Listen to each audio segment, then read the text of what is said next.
On m'a raconté beaucoup de choses sur ce livre, qu'il cachait des miracles, qu'il avait deviné la science avant la science, que des nombres y dansaient en secret. Et puis on m'a dit l'inverse, que tout cela était faux, fabriqué, recousu après coup. Alors j'ai voulu savoir, vraiment, pas comme un croyant qui se rassure, pas comme un adversaire qui veut détruire, juste regarder honnêtement, avec une règle, tout passer au crible, même quand le résultat dérange ce que je voulais croire, parce qu'un homme honnête ne te demande pas de fermer les yeux, il te demande de les ouvrir. Et je ne vais pas te donner la preuve qui force à croire. Elle n'existe pas, ni dans un sens, ni dans l'autre. Je vais faire autre chose.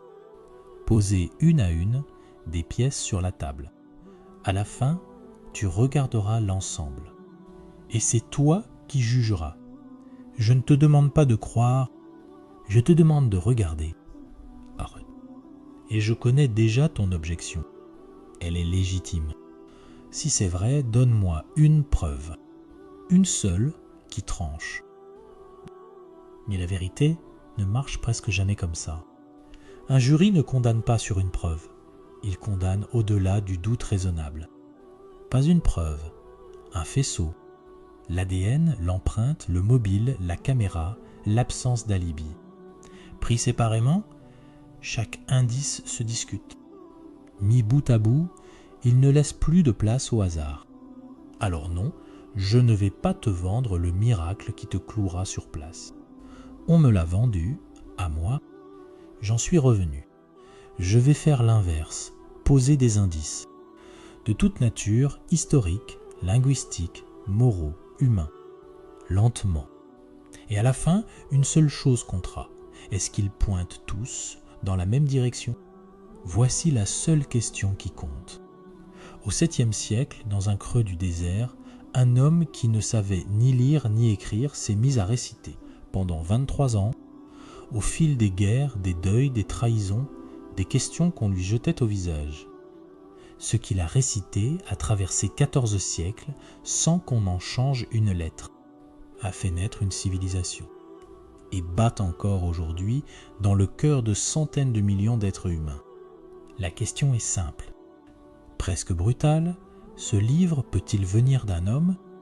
Et s'il ne vient pas d'un homme, alors de qui? Pour comprendre ce qui va suivre, il faut comprendre qui étaient ces gens. Les Arabes de ce temps n'avaient ni empire, ni grande science, ni monument. Mais ils possédaient une chose qu'ils plaçaient au-dessus de tout, la parole. La poésie était leur sport, leur honneur, leur arme.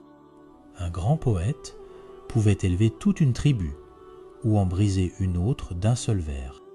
Les plus beaux poèmes, on les écrivait en lettres d'or et on les suspendait à la Kaaba à la vue de tous. Ces hommes-là étaient les maîtres incontestés de leur langue. Nul, nulle part, ne maniait l'arabe comme eux. Et c'est à ces hommes-là que le Coran a lancé un défi. Un défi presque insolent. Sourate 2, verset 23. Si vous doutez de ce que nous avons révélé à notre serviteur, produisez donc une sourate semblable et appelez vos témoins si vous êtes véridiques. Pas tout le livre, pas 10 chapitres, une seule sourate. La plus courte fait 3 lignes, une dizaine de mots. Le message est limpide. Vous pensez qu'un homme a écrit ceci? Très bien. Faites pareil. Vous, les seigneurs de la langue, une seule fois. Mais attention, comprenons bien le défi, sinon il paraît facile. Une sourate semblable, ça ne veut pas dire un texte sur le même thème, ni une belle phrase bien rimée. Ça veut dire reproduis cette manière, cette façon d'assembler les mots où tu ne peux ni en ajouter un, ni en retirer un, ni en déplacer un seul sans que tout s'écroule. Les savants ont un nom pour ça, le nasip, l'agencement. Ce n'est pas un concours de poésie, c'est un défi technique. À cette époque, en Arabie, un homme sans fils était vu comme fini. Son nom, sa descendance, tout s'éteignait avec lui. Or les fils du prophète sont morts en bas âge. Alors ses ennemis l'ont raillé d'un mot, Aptar, le coupé. celui dont le nom et la trace vont disparaître. Toi, on t'oubliera. Et c'est là qu'est tombée la réponse. 3 versets, 10 mots. Écoute. إنا أعطيناك الكوثر فسال لربيك وانهر إنا أشنيك وأبتر. Regarde la finesse. Leur insulte, Aptar, veut dire le manque, le vide. Or, la sourate s'ouvre sur l'exact contraire, Al-Kawthar, l'abondance qui déborde. Puis, au tout dernier mot, elle leur renvoie leur insulte. C'est ton ennemi, l'Aptar. Ils ont jeté un mot. Il leur revient en plein visage. Veux. Et regarde le tout premier mot. Pendant qu'on le traite de moins que rien, la réponse s'ouvre sur nous, pas je. Nous, la majesté absolue, celui qui tient les galaxies. Et cette immensité se penche vers un homme, seul, humilié, et lui dit « Toi ». Le maître de l'univers, qui parle en personne, à celui que tous rejettent. Mesure le vertige. Et que lui donne-t-on en retour? Un mot, Al-Kawthar, l'abondance qui déborde, et le plus fou, il ne dit pas laquelle.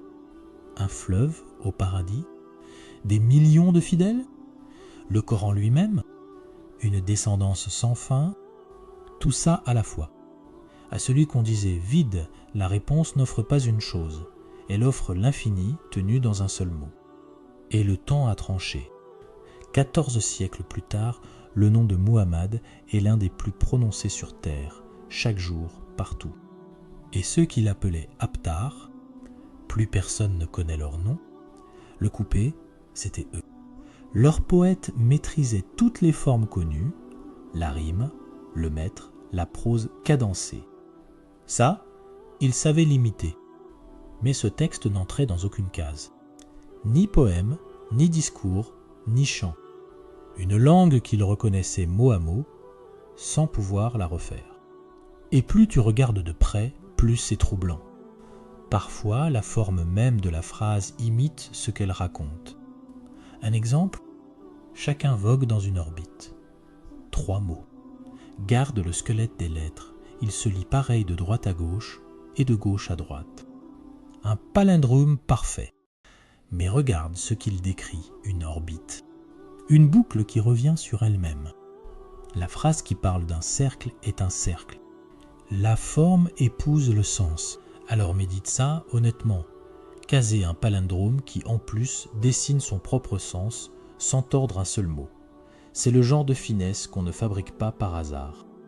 Et c'est ce niveau-là qu'il fallait atteindre. En 10 mots, une seule fois. Et voilà ce qui est vertigineux. Ce défi n'est pas refermé. Il est resté ouvert. 14 siècles. Il t'inclut, toi, maintenant. Prends la plus courte sourate, 10 mots, et fais pareil. Vas-y. Le défi t'attend, toi aussi. Maintenant, mets-toi à leur place. Ce message les dérangeait jusqu'à l'os.